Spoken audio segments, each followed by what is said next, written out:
Hello, everybody. Welcome to another episode of the Comic Source Podcast. I'm your host, Jace. Real treat for you today. Some friends joining me. It's been a very, very long time since they've been on the show. It's my pleasure to welcome back the Hex Girls. Thanks for joining me, ladies. Hello. Hi. Thanks for having us, Jace. It's so good to see you again. Yeah, it's always good to see you guys. We share this joy and love of comics. You guys have taken it to the next level, creating your own comics. And I think it was, I want to say, we always have trouble when you come on and we try to remember. 2015, when did you guys get nominated for the McDuffie Diversity Award? 2015. That was 2015, yeah. yeah. 2015 with that nomination. Yeah, Long Beach February. Comicon. So Yeah. it's crazy to think 7 years ago. So Yeah. for any listeners who are new, they haven't listened to you guys on before, not familiar with Hex 11, why don't we go around and everybody can kind of give a quick introduction, and then we'll do an elevator pitch. And then I have some questions that are really interesting because we're certainly living in interesting times. No And doubt. based on like the themes of Hex 11, you guys were like tapping into your crystal ball in a lot of ways. So, but let's let everybody do a man. quick intro. We'll start with you, Lisa. Hello, Jace and everyone listening. I'm Lisa K. Weber. I am the artist and co-creator of Hex 11. Great. And Kelly Sue? Oh, Uh-oh, dude, she froze. Just Hi. perfect timing. I am Kelly Sue Oh, there we Milano. oh no. Oh no, did we lose her? Oh, there you are. You're back. Go Am ahead. I Right back? Of course, always when it's time for me to talk. Okay, I'll go again. Hi, it's Kelly Sue Milano, not frozen this time. I am the writer and co-creator of Hex 11. And Lynly? I'm Lynly Forrest. I am the editor of Hex 11, and I am the runner of the business of Hex Comics. Which is, He's the you know, CEO. which The is so much CEO. more, which has become so much more than just the book and the story and the world that you all have created. So I do want to get into the elevator pitch and then talk about some of the themes. But before we do that, not to be too commercial about it, but Lynly, you have been instrumental in creating like all this merchandise and, you know, involving the community with the dragon kitties and, you know, the cool tattoos and the No, man. apparel and all that kind of stuff. So talk to us a little bit about the website, some of the things that are available, and how that community has kind of embraced what you guys have done on that side of things. You bet. Well, I can't take too much credit for it because Lisa is obviously the incredible designer and artist behind all of the amazing Hex 11 merch that we, offer on our website. You can always go to hexcomics.com and find the coolest stuff. And we continue to make and create new things, which is great. I love to wear our stuff out and have people be like, well, what is that? And then go, well, it's stuff we make. Why don't you go check out hexcomics.com and get yourself some? It's awesome. We've got we've got t-shirts, we've got cool stickers, we've got hats and little beanies, we've got leggings. And we've benefited from the get-go. We started this whole thing with very little capital. I mean, we're talking like $4 or whatever. But we have definitely leveraged all of the kind of both crowdsourcing tools to facilitate the actual creating of the books and the volumes, but we also use a ton of tools through like the Shopify platform that allow us to create all this cool merch and content on demand. So we don't ever have to deal with, inventory or knowing how much to buy or ending up with too much stuff. We've been able to really leverage those tools to our benefit, which has been great. And it makes us look like we're a lot larger concern than in reality. It's just three of us over here working real hard. Yeah, that's a good point. I mean, it's a lot for just three people. Now, I know during the pandemic, a lot of people, maybe they're not traveling, maybe they're not going out to eat as much, maybe they're not even spending money on gas to get back and forth to the office. So I know a lot of comic creators have seen kind of a surge in buying. Have you guys benefited from that at all? Have you over 2020 and 2021? Have you seen an increase in sales at all? I think so, especially I think in just most recently. We've had like a run. We obviously issue 15 just came out and it's been long awaited. So I think that kind of busted the dam open a bit because everyone was kind of waiting for the moment. And then when that happened, and now we've gotten a ton of orders for merch and for prints. Lisa also made some really incredible new prints. We had traditionally kind of been keeping things just within the realm of the Hex, but with all of this COVID and sitting at home and watching TV, and Lisa got inspired. And so for the first time, she did some fan art, and there's been a huge response to that. People have really loved it. And then I always, I don't know, for a long time, I felt like maybe a little embarrassed about doing fan art. Like, I don't know. And then like, I don't know, COVID times came and I was like, you know what? I'm just going to embrace this. What do I have to be embarrassed about anyway? I love the stuff. I'm going to spend more time with it by just drawing it and celebrating it that way. And it's been personally rewarding to do. And I really, I love the response that it's been getting as well. So oh my gosh. And we do more. We brought some of this fan art, some of the fan art prints to LA Comicon, which was our first show back. And man, were people excited about it. They sure were. Yeah. It was awesome. And people have been asking for years, like, oh, will you do with this? Will you do with that? And we were like, I don't really know about doing that. We're kind of purists over here. Yeah, it felt awkward for some reason. And then I don't know why I felt awkward doing it, but I'm so glad that I'm glad that I dived in because it's awesome. Everybody had this figured out way before I did. Well, I think also, to your credit, when you're creating your own property and you're investing in, the spread and dissemination of all this new art, it's nice not to muddle the waters. It's like, we want to create iconic, not just create other versions of other people's iconic, Like there's nothing wrong with that. We had to take a couple years and like make sure we were established and you were established in your own art, your own art style. So it's a good point. And the other thing is, maybe you do it selectively once in a while and then it doesn't, it still remains special as opposed to, exactly. It's not a thing anymore. Well, let's talk a little bit about the book and then we'll talk. Kelly Sue mentioned LA Comicon. We'll talk about any conventions you guys have coming up as well. But Kelly Sue, for those that aren't familiar, Hex 11, the world of Hex 11, give us kind of the elevator pitch. Somebody comes up to your table at LA Comicon. Hey, what's this all about? I know you must have it down pat by now. Well, of course, our elevator pitch is it's Harry Potter meets Blade Runner. You toss that out at any convention and people are going to be like, I'm in. But the actual pitch for the book is basically we're in a world where magic has been discovered as a new technology. We can now download. It's every time she talks.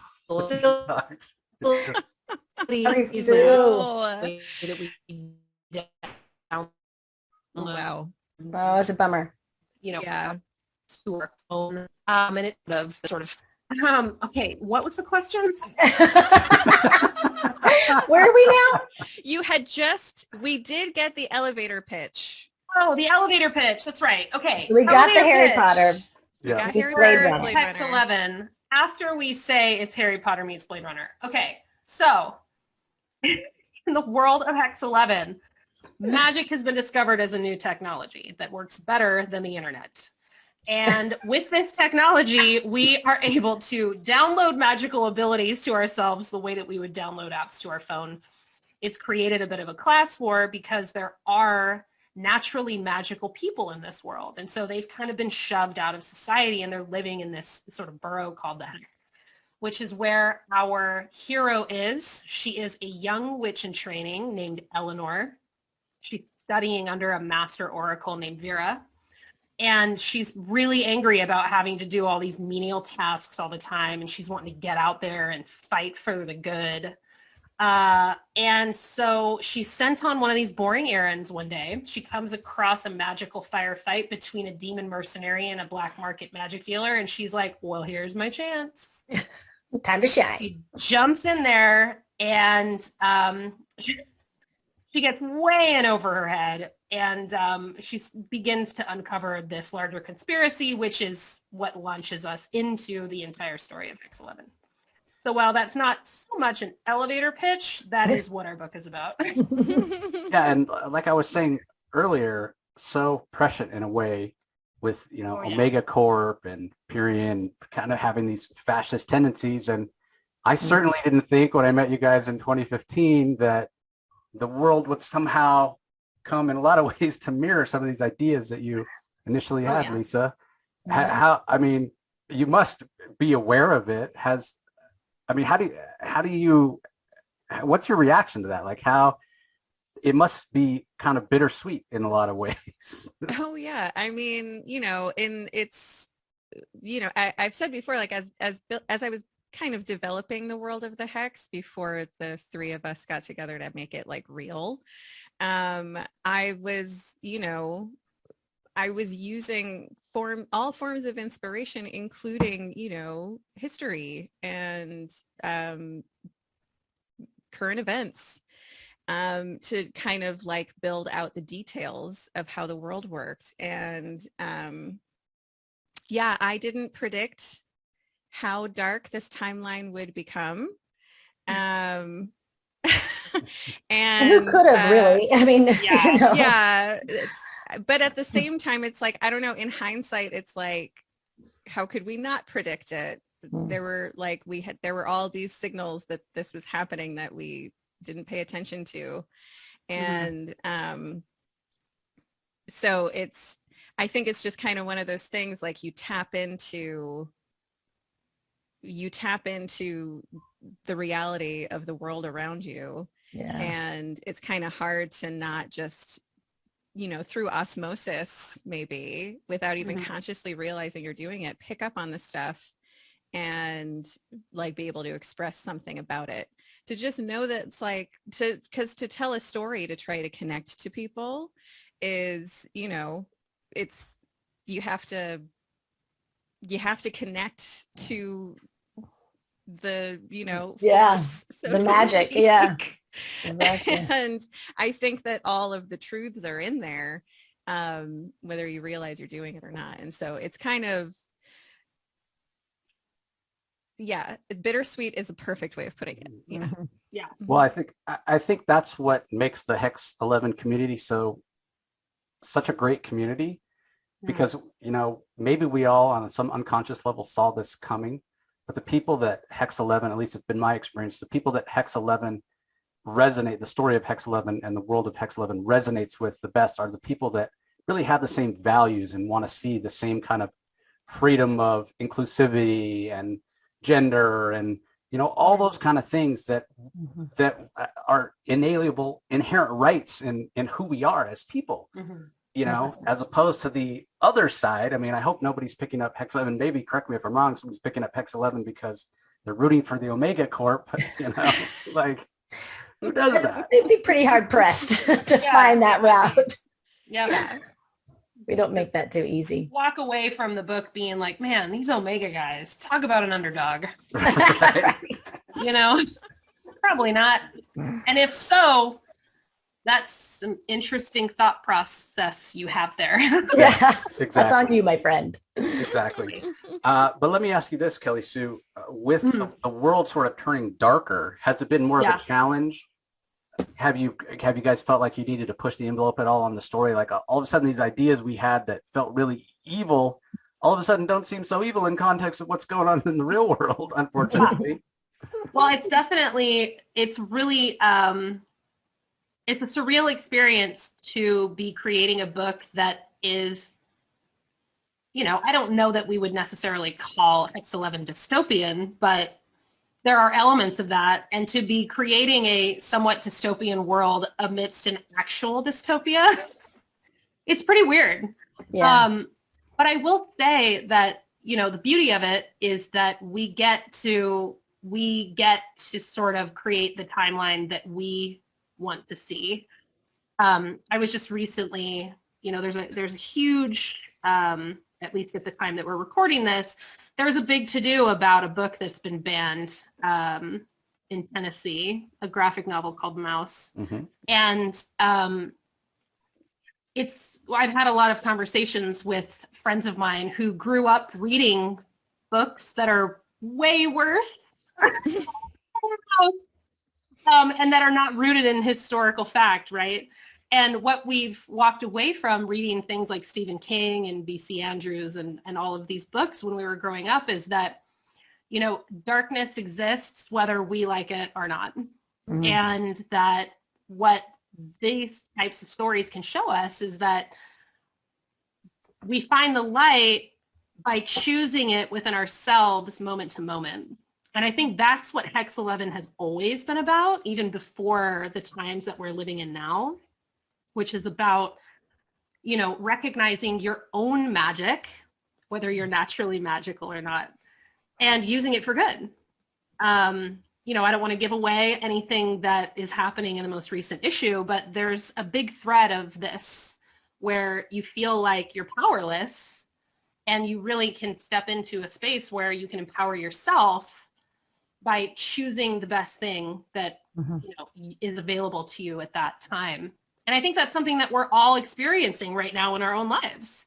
Mm-hmm. So to have Hex 11 kind of take on a life of its own in the world that we're living in today, I mean, it's kind of, it's what you dream about as an artist, I think, you know. And it's that taking the, what's it, taking the hard right instead of the easy wrong, Exactly. you know, or whatever. Like, Mhm. it's Yeah. it's Well, just knowing the that it's battle you have to take every day. It's Yeah. the battle that you confront all the time, and saying, am I gonna Yeah. lay down to these, you know, to these challenges, or am I gonna decide that, Mhm. you know, I'm gonna live to fight another day and get Yeah, out there well, and get at it. It's a good point because, you know, what you're talking about, Kelsey, about darkness existing, it's not just the darkness that exists in the world, because obviously there's good things in the world and there's bad things in the world. Of course. But within each of us, there's also, like you were saying, Lynly, you know, making the choice, each of us personally, to listen to our better angels, rather than choose that maybe the easy thing that's not the right thing. But from your perspective as the editor, you're maybe a little further away from the story, you know, in terms of as it's being developed from as opposed to Kelly Sue and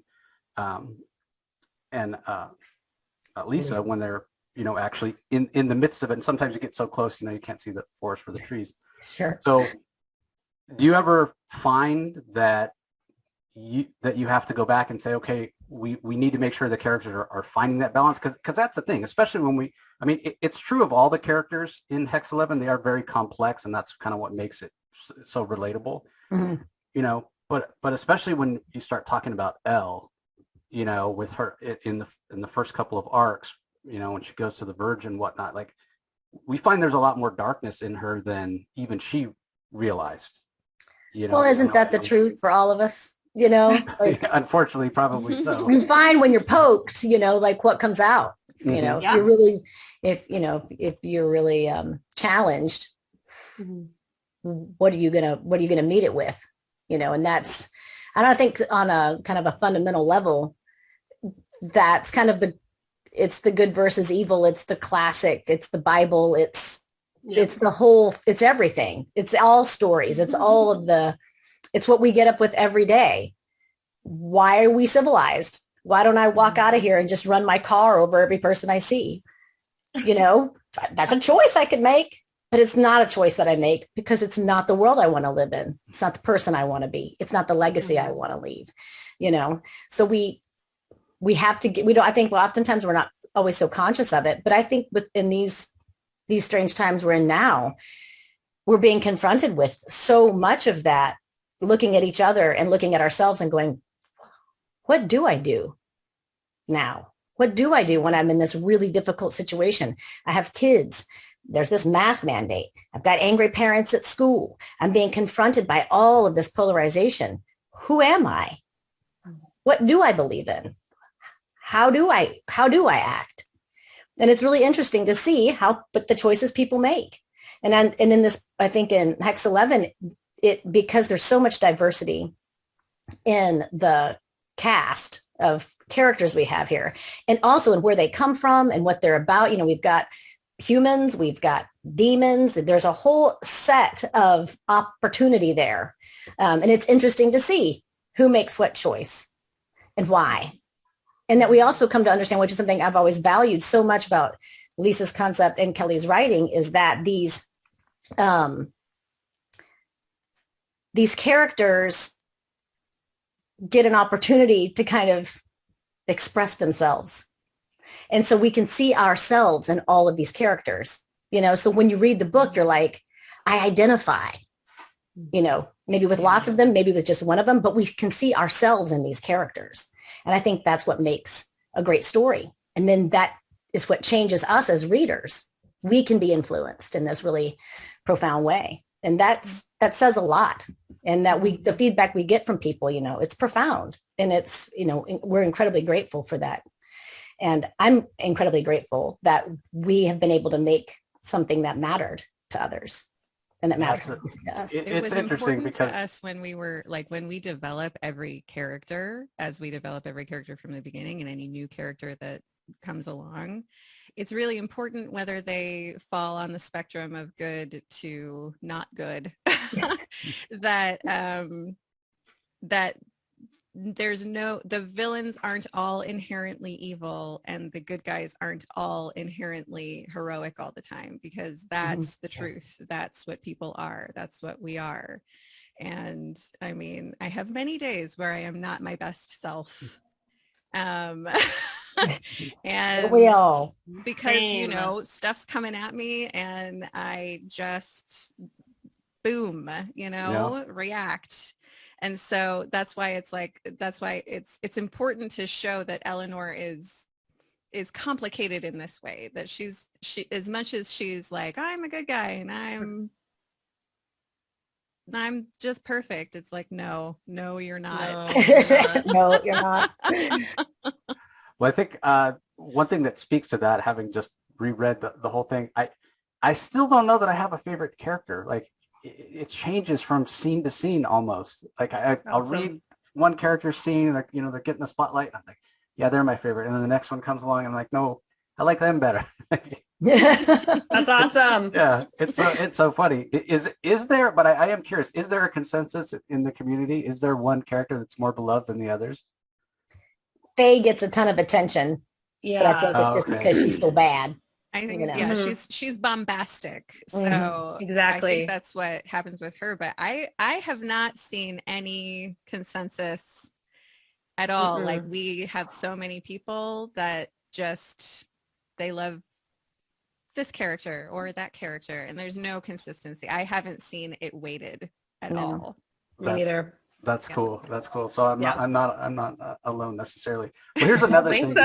Here's another thing that I think will be fun. I don't know if you guys have ever talked about this or wondered, but as I was, rereading everything, and we know that so many great stories get translated into other media. Have you ever had people in mind, if this were ever to go to another medium for anybody have a real strong opinion? Like if this ever is on Netflix, for example, Elle's got to be played by this person, or Vera's got to be played by that person.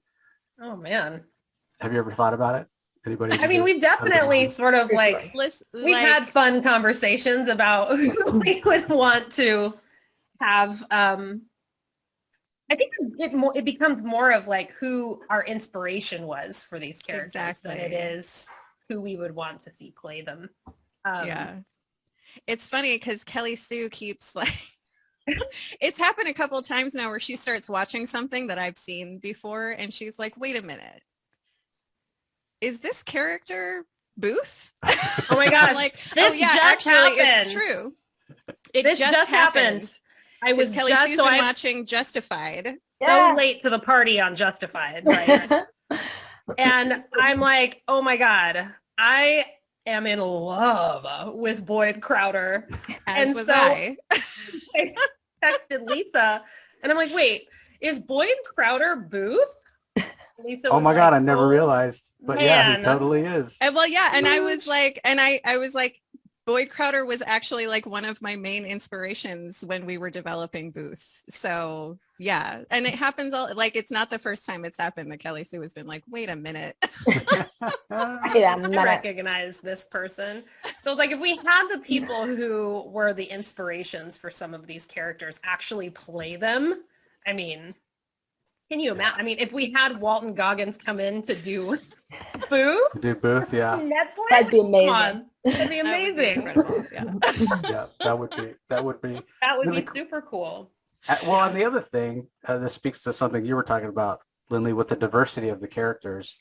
You know, that's the other thing that would be great. It's just it'd be such a diverse cast because Mhm. this really, you talk Marvel Comics talks about, oh, it's the world outside your window. Not really. They're still all, mostly male, white, heterosexual superheroes.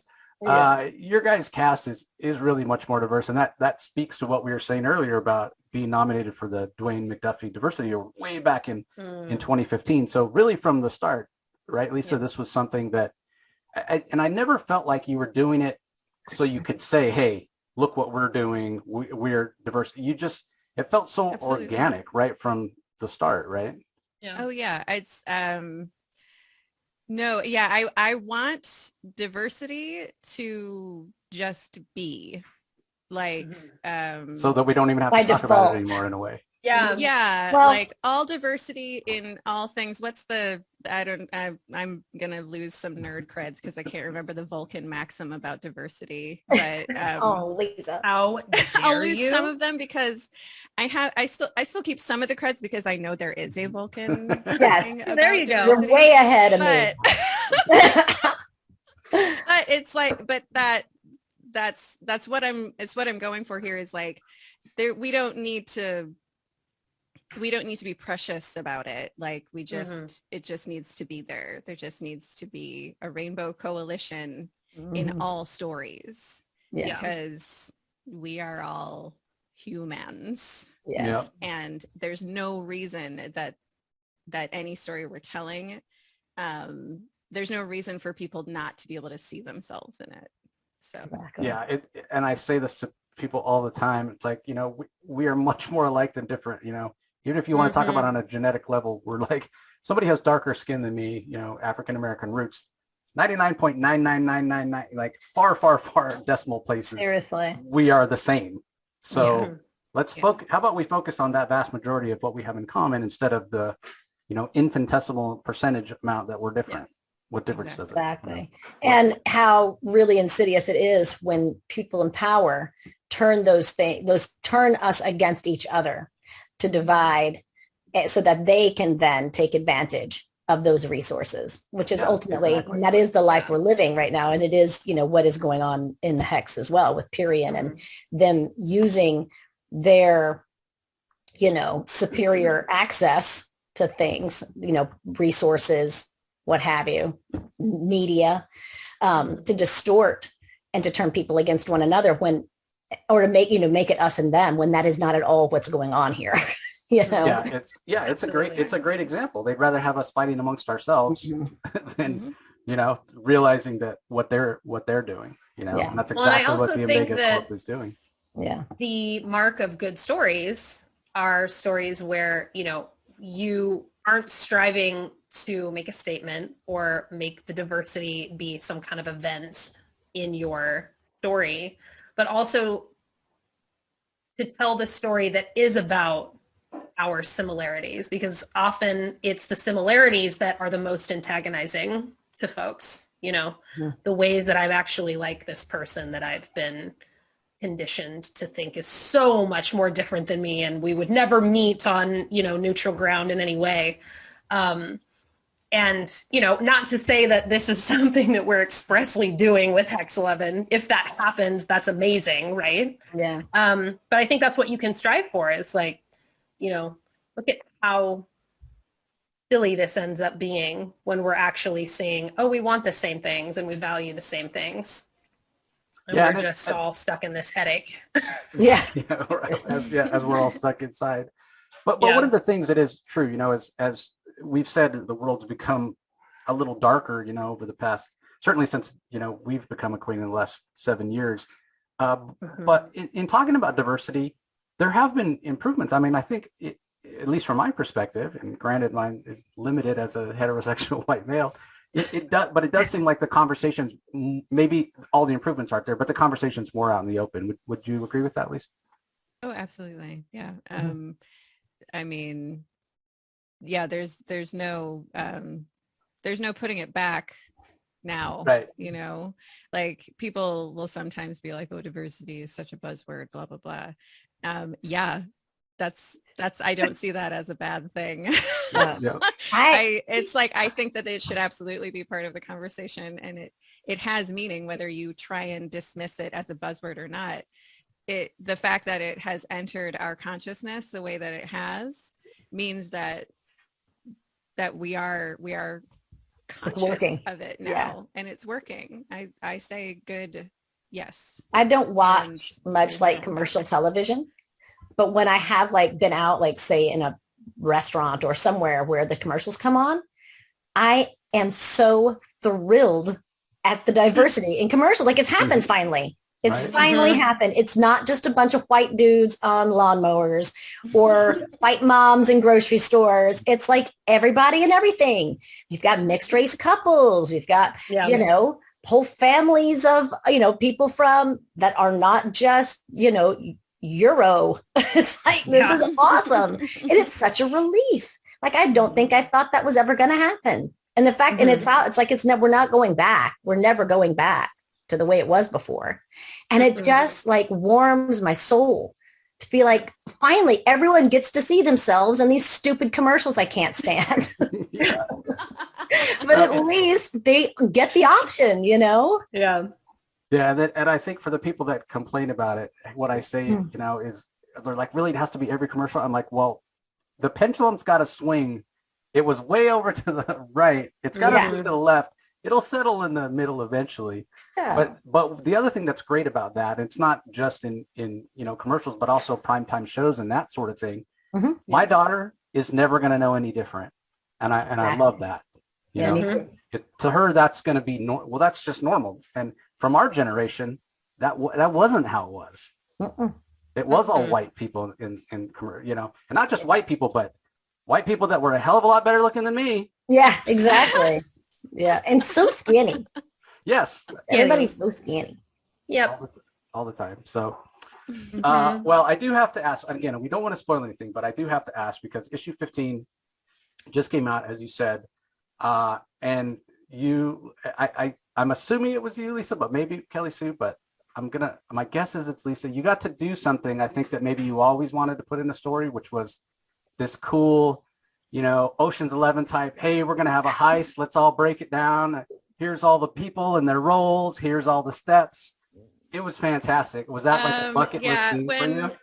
So like when we started just kind of like brainstorming volume 3 and kind of looking at where we were at the end of volume 2 and kind of like extrapolating like what would come next. I can't remember exactly what it was. I mean, I've always loved the heist genre. It's one of my favorite genres of movies. So I think it was kind of like a fantasy fulfillment to be like, because I knew I wanted to bring Eris back and I wanted to like feature Eris in volume 3. Yeah. And well, she's kind of like, after, you know, volume 2, she's kind of like this crime boss. And I was like, well, let's do a heist. What else are you gonna do? Oh yeah. And then it was just about kind of like Kelly Sue and I both just kind of like did a whole bunch of research, watched a whole bunch of heist movies to kind of like break down the formula. And I think 15, I mean, I had a ton of fun with it. I think Kelly Sue did too. It's so much fun. I remember Lisa saying, how would you like to write a caper? And I was like, I mean, I've only waited my whole life.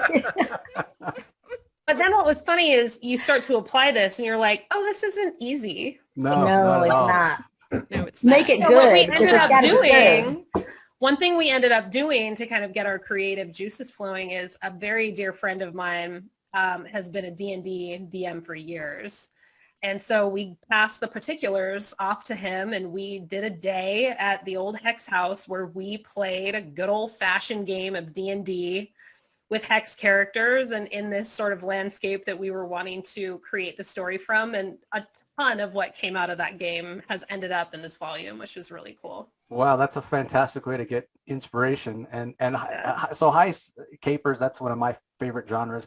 And I feel like the reason we don't have more of it is because it is so, not only so hard to develop and make realistic and believable, but also hard not to steal stuff that's come before, because it does feel kind of limited in a way. Like there's only so many ways you can, Really trick true, out an which is alarm why we system. don't like to say steal. We like to say paying homage. Oh yeah. Yes. Sounds so much classier.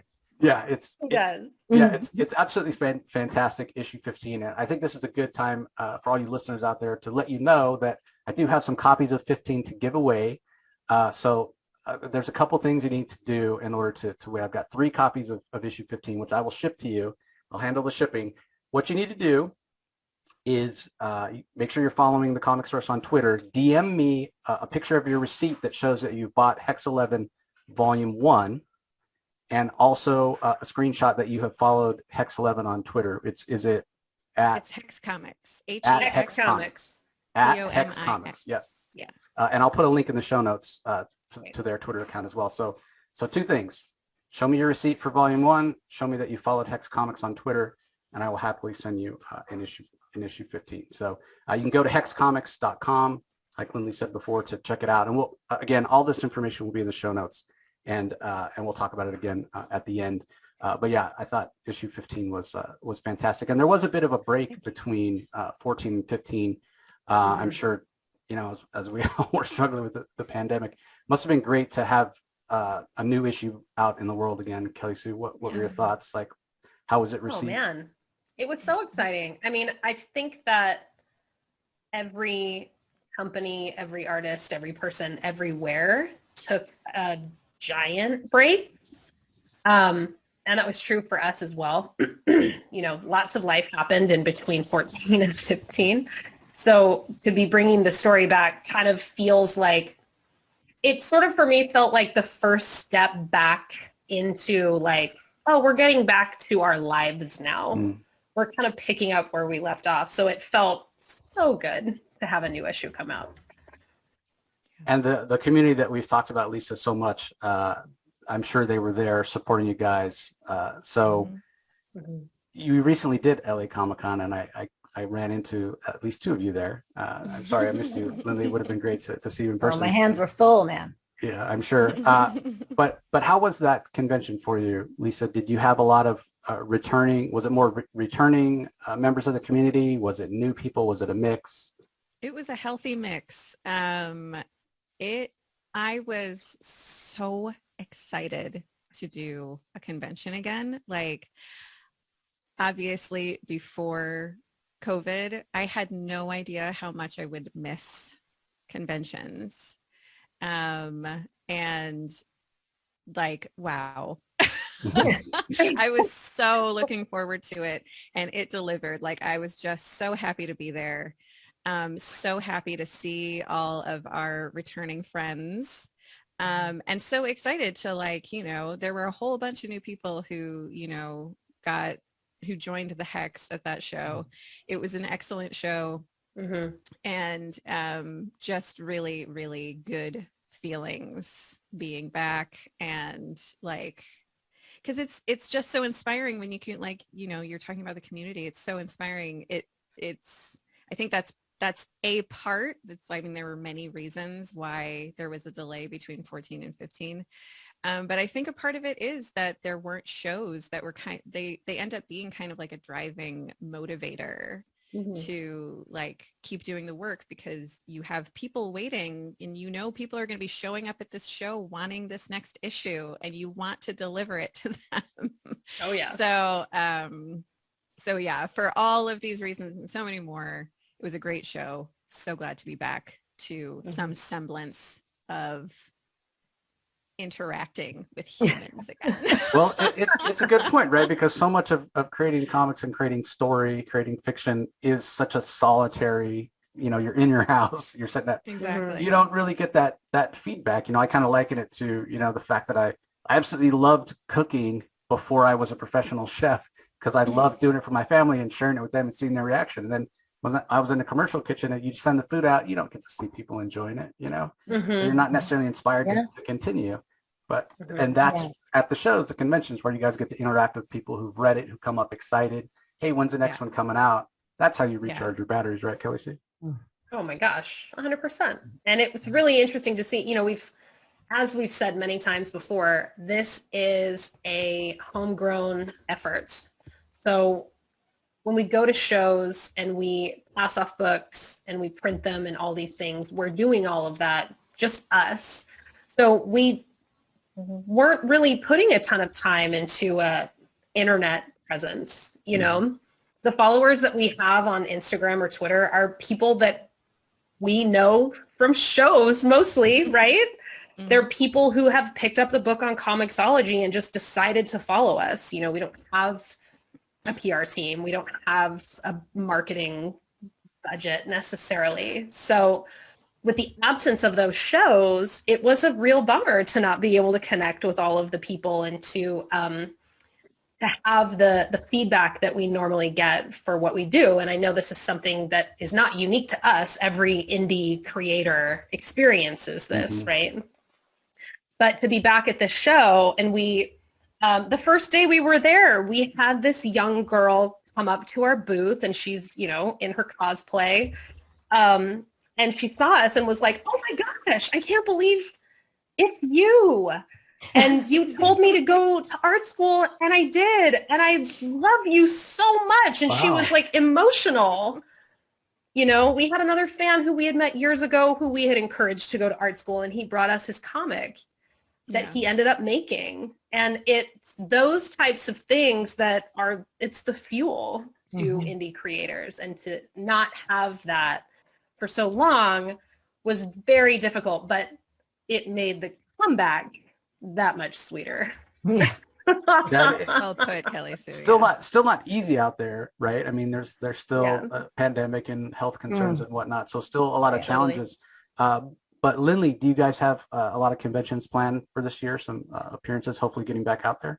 Yeah, we do. Well, you know, we've got WonderCon on the docket, and all of this stuff. You know, we're still kind of like, I think it's happening. Right. Yeah. You know, you just don't know until you're actually like, okay, we're going to go there. Yeah. So we got WonderCon. We got, San Diego Comicon is supposedly going to happen this summer. So that's we're on that list. And then we're back around to LA Comicon at the end of, you know, back in the, I guess maybe they're going to do it in December now. I'm not sure. You know, the dates of these things have all gotten changed, you know, since we're in the end times or whatever now. But yeah, that's, you know, we're keeping it local still as we kind of ramp back up. It's, you know, the last 2 years they've been somewhat effective, but without shows are a huge part of our income, a huge part of what drives the economic engine that keeps us moving forward in general. So we're really just we're still trying to like crank the engine back up again. And shows really help us do that. Because we did tons of like library visits. We did, you know, we were constantly interacting, because a huge part of what we are doing here, as we've been discussing, is about building this community and about encouraging others to know that they can do this, that you don't have to wait for someone to give you permission to go out in this world and make your art or speak your truth or sing your song or write your poem. You don't need someone to tell you you can. You just need to do it. Right. And it does help to find support, like, you know, like we did here. You know, you can't be expected to do these things alone. Find your people and go say your thing. Go do your thing. It's important. And so that's a huge part of what we do. And when we lost that, we didn't lose it, but when it got more difficult to find those connections with people, you know, you kind of feel like, well, I guess we're just going to we're kind of in hibernation, and we're going to do a lot of work on our own selves and maybe take advantage of this moment to kind of retool or what have you. You know, it has been 7 years, and it's, you know, we're going to keep on keeping on. It's good to go ahead and say, well, maybe we need, you know, maybe it's time to streamline this, or maybe it's time to try a new way to do that. And that's exciting. But ultimately it comes back to, when can we get back to being with the people? And luckily we teach this class at Otis School of Art and Design called Comic Book Heroes. So we have a new set of students every semester, you know, 20 some odd kids who come in there, and we partner with It Gets Better, the organization, and we create stories to help inspire LGBTQIA youth in this world to say, hey, you're not alone. There are a bunch of us out here, and we create these uplifting stories that they can hopefully find some sort of inspiration and solace in. And so we've had that, which is nice because it kind of keeps that's a huge part of what's going on here, Right. is empowering others to know that they have a voice and they can use it. So the more we can do of that, the better the better everything is, because that's kind of like the virtuous cycle that we are out here interested in, creating and stoking. Yeah, well, and it's interesting you bring that up because it's such a backbone of the story of Eleanor and her crew and Hex 11. But like we were talking about at the beginning, Lisa, of bringing in some of these themes when you first were developing it and it being kind of unconscious, I feel like it's there in Hex 11, but it's the unconscious part. And it's the part that, like we were saying, with how the Hex 11 community does share so many similar values, because we do know how important it is to be a force for good, to include everybody. And if there's any message that is unconscious in the comic, in the background, in kind of the seams of it, in the stitching, it's the fact that everybody should be treated fairly, everybody should be treated well, and everybody should be included. 100%. Yeah, it's 100%. it's so important. So It's true. again, ladies, it was fantastic having you. Let's go around. If anybody has any last thoughts they want to share with the listeners, and then we'll tell everybody once again where they can find you. So we'll start with you, Lisa. Well, I thank you very much for having us back. It was great to visit and chat. I love the questions you ask about Hex 11 every time we talk about it. So yeah, thanks for having us on and letting us explore our own creation like this. Yeah. What about you, Lynly? Any last thoughts? I think I'm echoing Lisa. It's always great to have a platform to talk about what we do and to share with others, so they can come to it themselves or, come find inspiration through it. It's important. And we appreciate this community that you are a part of and that you continue to help us build. Thank you for being such a fan yourself and also a bit of a proselytizer. Yeah, I'll wear that proudly. Yes, Love it. we appreciate that tremendously. So thank you. Yeah, my pleasure. And Kelly Sue? Everything that Lisa and Lynly have said, for sure. The only thought I had as we were finishing up our conversation is this sort of chat about challenges and who you are when things don't go your way. And we got a chance in these last 2 years to see what our team was made of facing these challenges. And getting to experience that and feel that strong foundation was really a gift and is going to set us up to create more Hex 11 for years to come. So bless your challenges and let them show you who you are. Yeah. And then also buy our book. Definitely. So at Hex Comics, and that's HEXCOMIX on Twitter. Is it the same on Instagram? It is the Hex Comics The on Hex Instagram. Comics. and we have a Patreon. And we have a Patreon. It's Hex Comics, HEXCOMIX will get you everything you need. Everything you need. Yes, exactly. Fantastic. Well, I encourage everybody to go and follow. I'll put links to the Instagram and the Twitter and the Patreon in the show notes. Also, don't forget about the giveaway. So just send me a picture of your receipt that you bought volume 1 and that you're following Hex Comics on Twitter. And the first 3 people that respond will get a free copy of issue 15. You'll just have to DM me your address. It'll be signed too. Yes, It'll be signed by the Added team. incentive. Lucky, Signed lucky, copies. lucky. Mhm. And one other thing that I will remind everybody, I have made the pledge and I stand by it. As always, I will be at WonderCon. I will be at San Diego Comicon. If you are ever at a show and I am there and the Hex Girls are there, come and find me. I will take you over to meet them and I will buy you a volume 1. So I stand by that. I've always said that. It's an You're incredible so book great. and it needs to be shared. So Ladies, thank Is you so there a much. greater endorsement? I don't think so. We're Yeah, I mean, I'm putting almost my- 8 years with this promise, Jace. I'm putting my money where my mouth is. The I book is- know. the book Love is that. good. Thank you, We Jace. appreciate it so Amazing. much, Jace. We really do. It's being able always to- a joy. Yeah, being able to reread it all just reminded me, recently, because I ordered my 15. I'm like, I'm going to reread all 14 and then I'm going to read 15. It just reminded me of how great the book is. So thank you all for Thank what you. you do Thank you. and for the community of Hex 11. And to you listeners, we thank you for supporting and listening as always. Don't forget to go and follow Hex Comics, and we appreciate you listening. We'll talk to you next time. Bye, y'all. Bye.